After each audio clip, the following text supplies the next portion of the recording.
सादर प्रणाम। आप लोगों का पुनः स्वागत है दादा राम कैलाश जी के बिरहा के इस अंक में। दौर उस समय का है जब राम कैलाश जी बिरहा के क्षेत्र में अपनी ख्याति बना चुके थे और वर्ष 1972-73 का दौर था। इलाहाबाद के बिजली घर पर एक कार्यक्रम आयोजित किया गया था बिरहा का, और उस बिरहा मुकाबला के दंगल के प्रतिद्वंदी कलाकार थे राम कैलाश जी, और उनके मुकाबले एक कलाकार थे शंभू यादव। शंभू यादव जी अभी नवोधा कलाकार थे। बिरहा में उनकी शुरुआत थी, लेकिन तैयारी बड़ी अच्छी थी। वो कद काठी वजन के कमज़ोर थे, आवाज़ में बेस कम था, लेकिन लयदारी काफ़ी थी। बिजली घर का यह जो बिरहा का मुकाबला दंगल आयोजन कमेटी थी, वह उस समय 101 रुपये का इनाम झंडे में बांध करके गाड़ रखी थी, और पूरे इलाहाबाद में यह चर्चा का विषय बन गया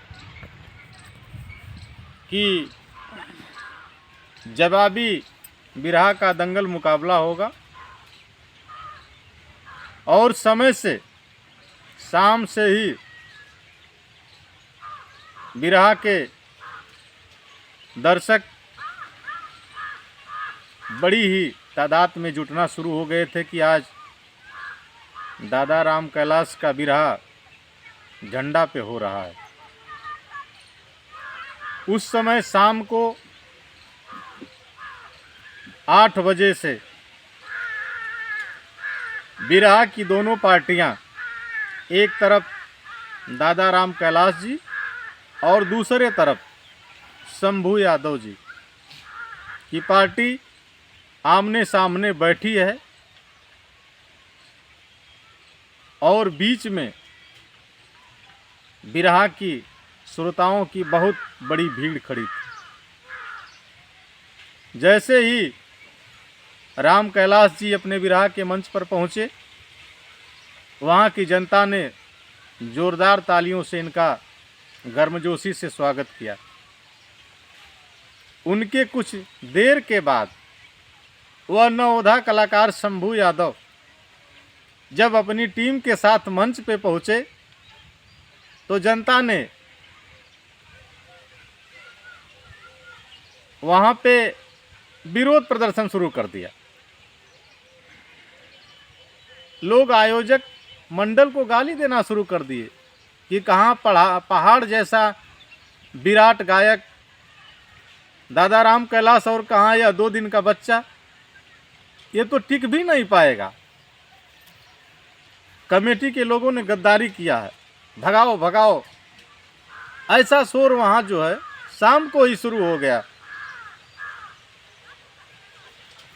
आयोजन कमेटी के अध्यक्ष ने आ करके मंच पे अपना उद्बोधन किया कि सुनिए, आज का मुकाबला जो राम कैलाश जी और शंभू जी के बीच जो है, यह बड़ा अनोखा मुकाबला है। इसमें 101 रुपये इस झंडे में बांध के रखा गया है। जो विजेता कलाकार होगा वही झंडा उखाड़ेगा, और आप लोग शोर मत करिए,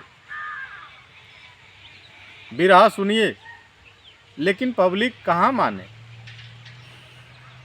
तब आयोजक कमेटी के चेयरमैन ने, अध्यक्ष ने यह भी बताया कि इतना ही नहीं, कौन हारेगा कौन जीतेगा, इसके निर्णय के लिए भी एक अलग से कमेटी बनाई गई है, जिसको कमेटी घोषित करेगी कि इन्होंने अच्छा गाया, उन्हीं को यह झंडा दिया जाएगा, वही झंडा उखाड़ेंगे।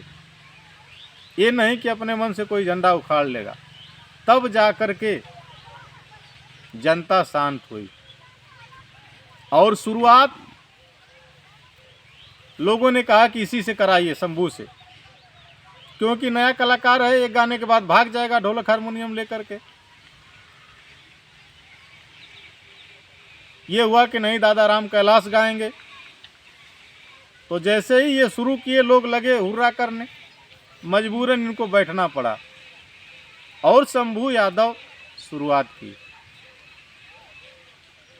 जो लोग ये अंदाज़ा लगा रहे थे कि एक गाने के बाद ढोलक हारमोनियम लेके अब भाग जाएगा, जब शंभू यादव अपने कोयल जैसी शीतल आवाज़ को सधे सुरों में शुरू किया तो पब्लिक जहाँ की तहाँ बैठ गई।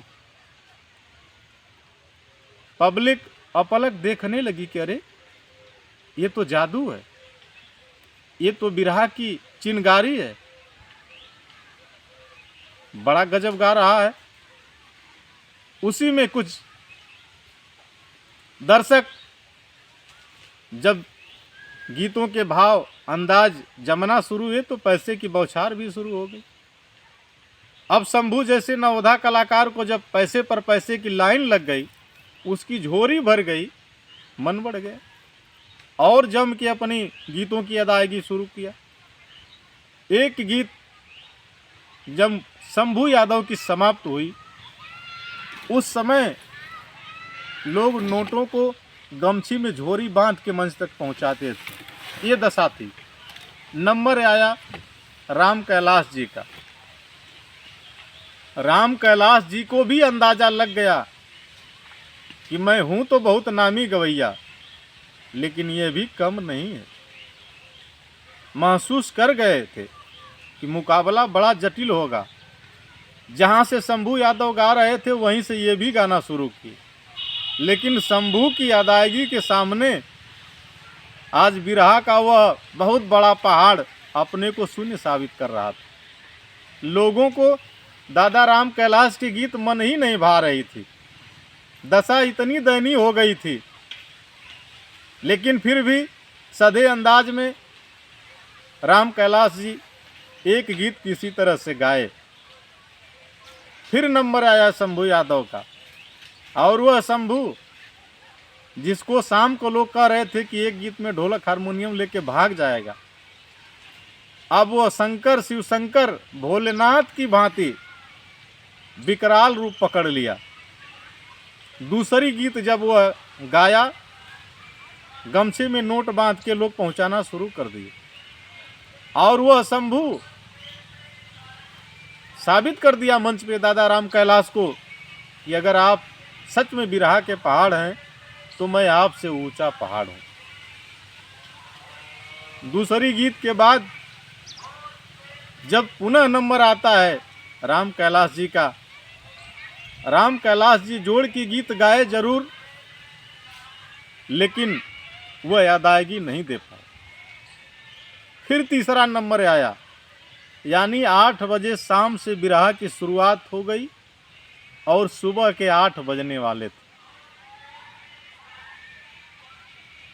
एक पर एक घमासान वह शंभू यादव नवोधा कलाकार अपनी तैयारी से एकदम तल्लीन था और बढ़िया अदायगी किया। अब मामला आया, निर्णायक कमेटी परेशान थी कि कैसे इनको शंभू को विजयी घोषित किया जाए और इतने विद्वान और इतने विराट इतने बड़े गायक को कैसे हम लोग इनकी पराजय वो करें। असमंजस था। पब्लिक भी जानना चाह रही थी कि जीता कौन, झंडा कौन उखाड़ के ले जाएगा। 1 घंटे बीते, 1.5 घंटे बीते, निर्णायक कमेटी परेशान। बात मंच पे ये आ गई कि दादा राम सुमेर जी होगा कैसे, कैलाश जी ये बात कैसे किया जाए। जब कैलाश जी के पास यह बात गई कि लोग हमको घोषित करना चाह रहे हैं विजयी, वो मंच पे आ गए और मंच के माध्यम से कहे कि पंचो, हम बिरहा से बड़ा ना हैं, शंभू बढ़िया गौलन है और शंभू इनाम का भागीदार हूँ। पंचो, अगर आज